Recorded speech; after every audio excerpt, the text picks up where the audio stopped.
Hello everybody and welcome to part three of the video on learning from ancient cultures and the climate crisis. So in the first part of the video, we looked at the psychological problem people face. In the second part, we looked at Korean Sondo and some useful places to do your research to find out more about that. Also, some of the questions you might like to answer if you look at Korean Sondo. And this is the third part of the video. Here we will look more specifically at Chinese Taoism. In the first part, we will look at the Tao Te Ching and the Lao Tzu. It's the same thing, really.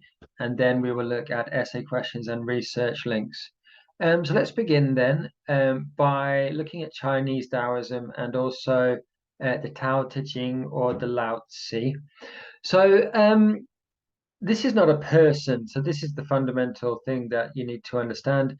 So some people, when they talk about Lao Tzu, I think you call him Noja, Koreans Noja.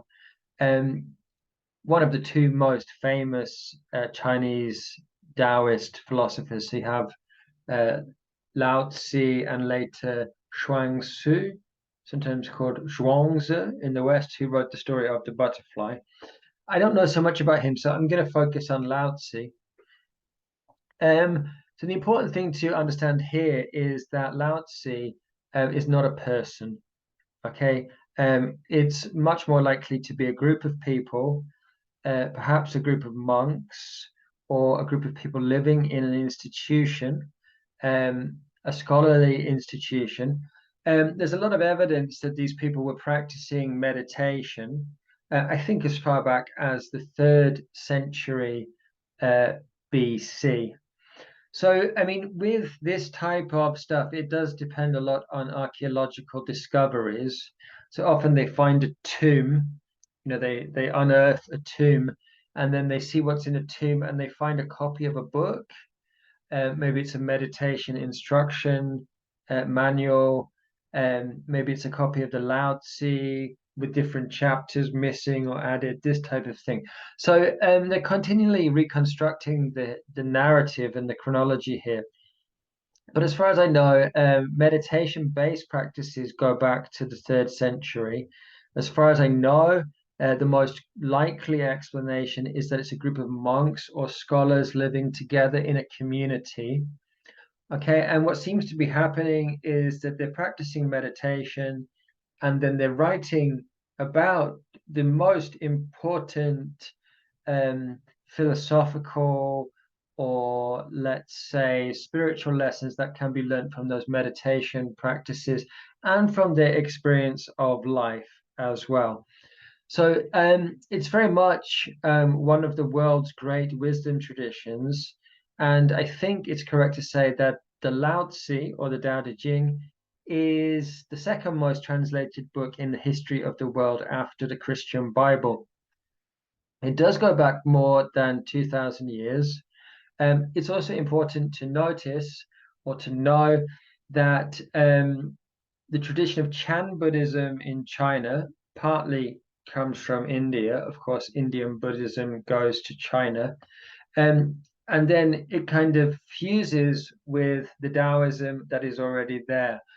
There is also a continued legacy or influence of Taoism within Chinese Chan Buddhism, which is called Zen Buddhism in Japan and the West, and Son Buddhism in Korea.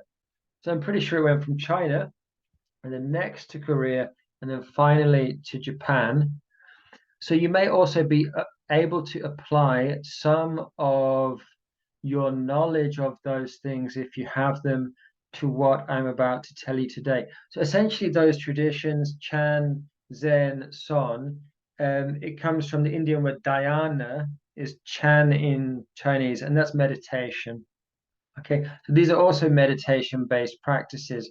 So with these practices, they put an amazing emphasis on meditation, a really high degree of emphasis on meditation. Perhaps the other difference between this type of Buddhism and classical Indian Buddhism is they put more emphasis on trying to wake you up now. So part of the story of classical Indian Buddhism is that it may take many lifetimes to achieve enlightenment or nirvana. So you may need to be born again and again and again. And Zen Buddhism is more like wake up now, wake up immediately, wake up first. Okay, so the problem was that not enough people were waking up, uh, receiving a spiritual awakening, and this was a problem.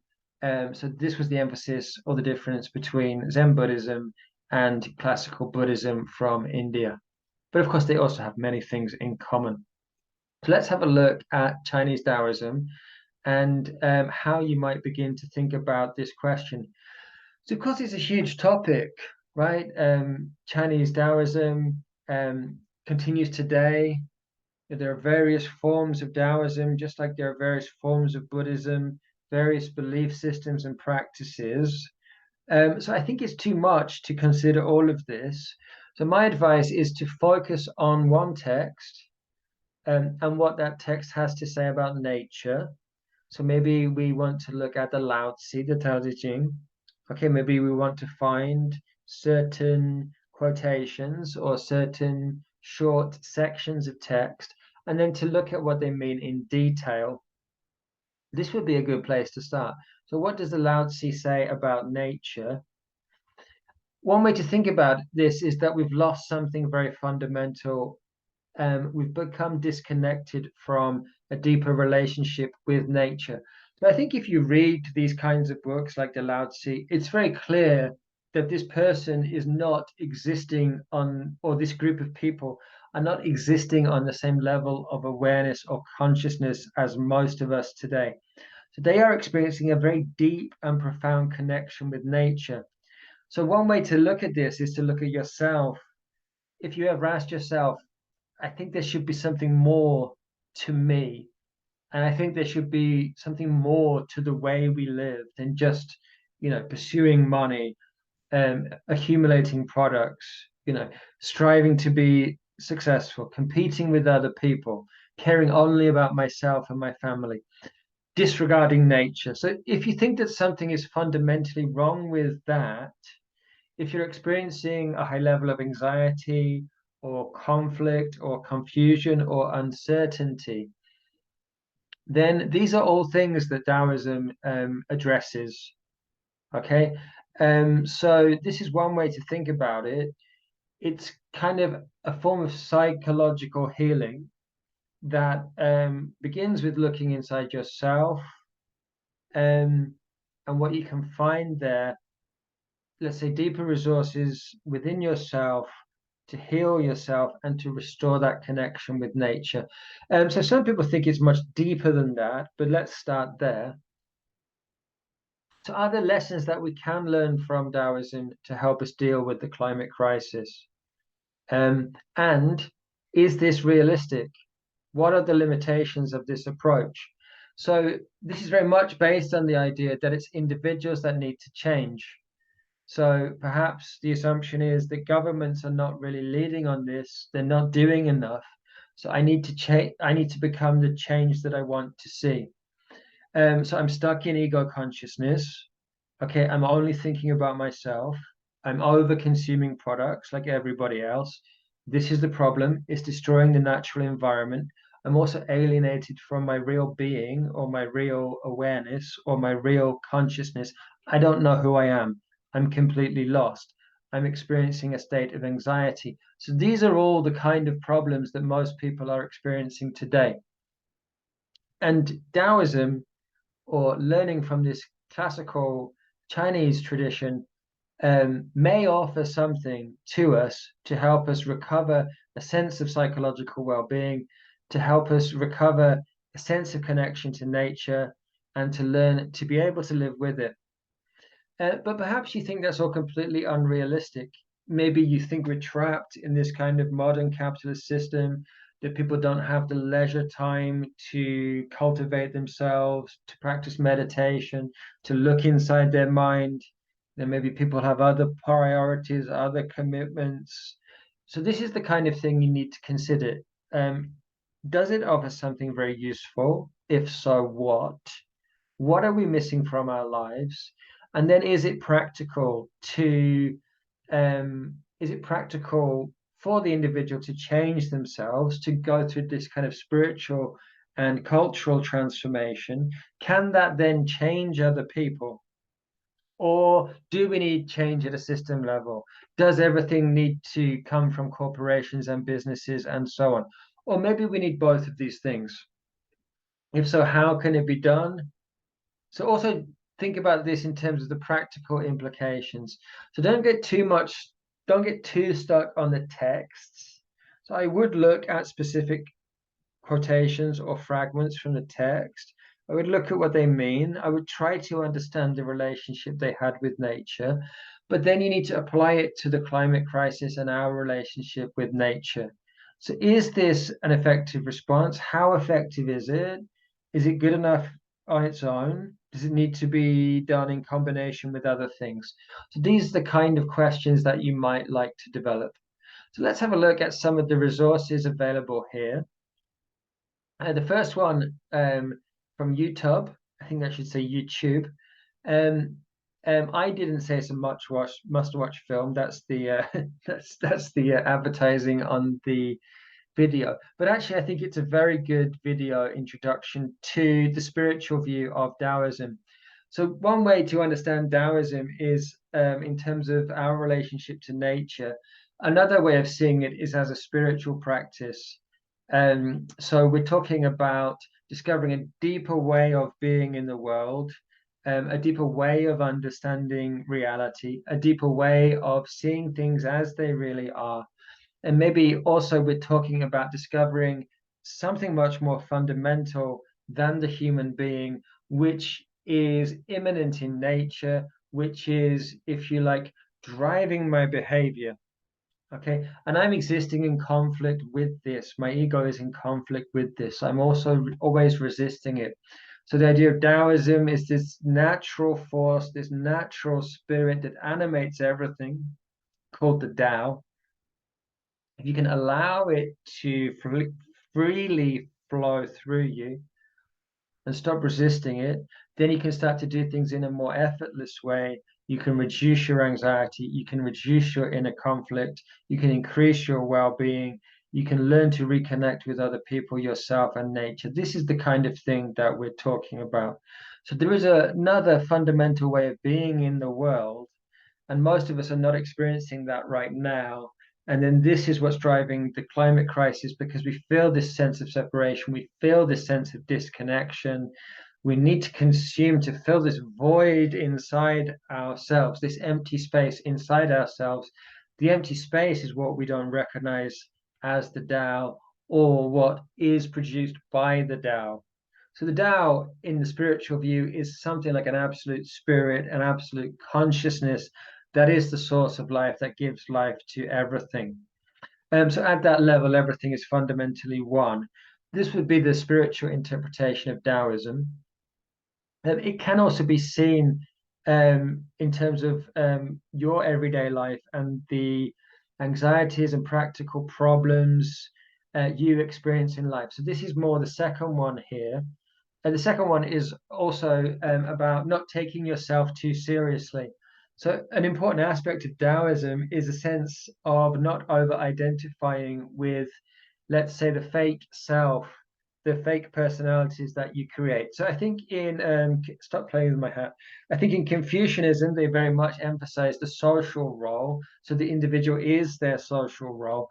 Whereas Taoism, especially in Zhuangzi, which is largely written in opposition to Confucianism, you would tend to get like a humorous interpretation of Confucianism.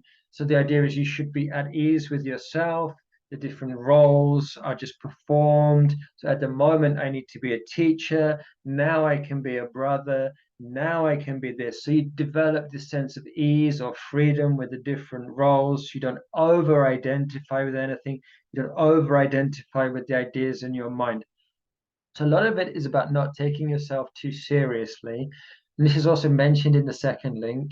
So it says about a meditation, but the most of the video is actually not about meditation, but about how this can be used in everyday life and the kind of practical problems that we face.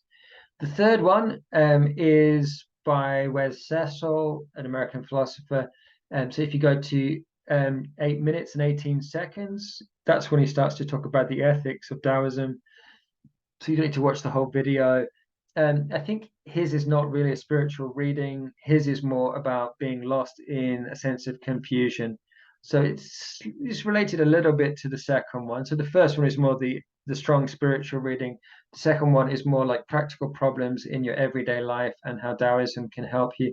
The third one is related to the ethics of nature, but more about the disconnection we feel from nature. So he talks quite a lot about language in that, how we tend to think in language, and this is not real knowledge. The real experience exists outside language, and that we tend to live in a world of language or symbols, and this substitutes for a real experience of the world. So first we need to get away from the map of language. So you might say the map is not the territory. So the language or the map here, the language is the map here. This is not real. The map is not real. You need to experience the things directly. So you need to get in touch with your feelings and know what you feel inside. This is the first step. Experience your sensations. Know what's going on in your mind. So he's talking about that, how we're disconnected from a more fundamental understanding of reality.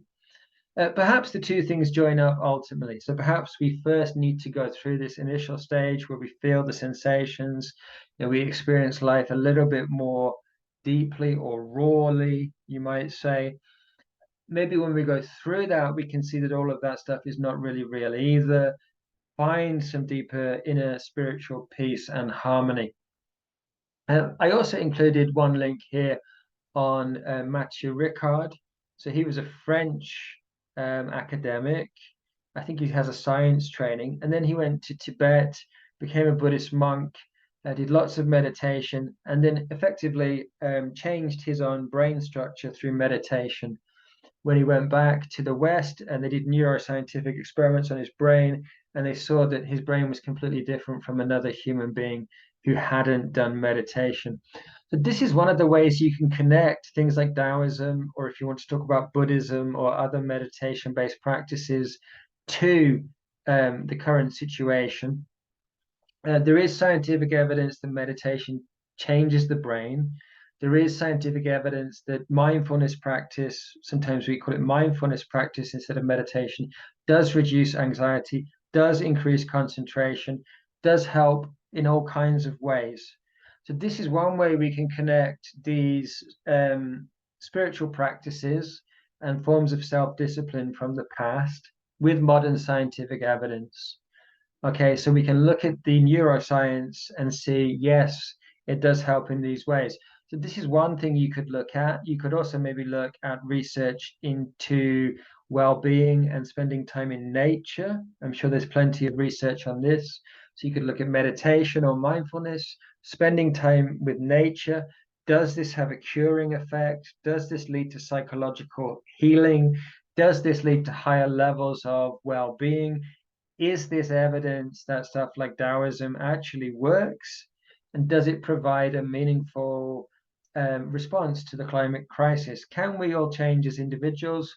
Well, maybe you think that's completely unrealistic. Maybe you think there is some role for us to play as individuals, but most of the change needs to come from corporations and governments. These are the kind of things you need to be discussing in your essay. So let's look at this. Let's look at whether we can learn from these ancient cultures. And let's see if this is an effective response to climate change or not. Okay, repairing the split inside ourselves. Okay, thanks very much, everybody. Thanks for watching my video.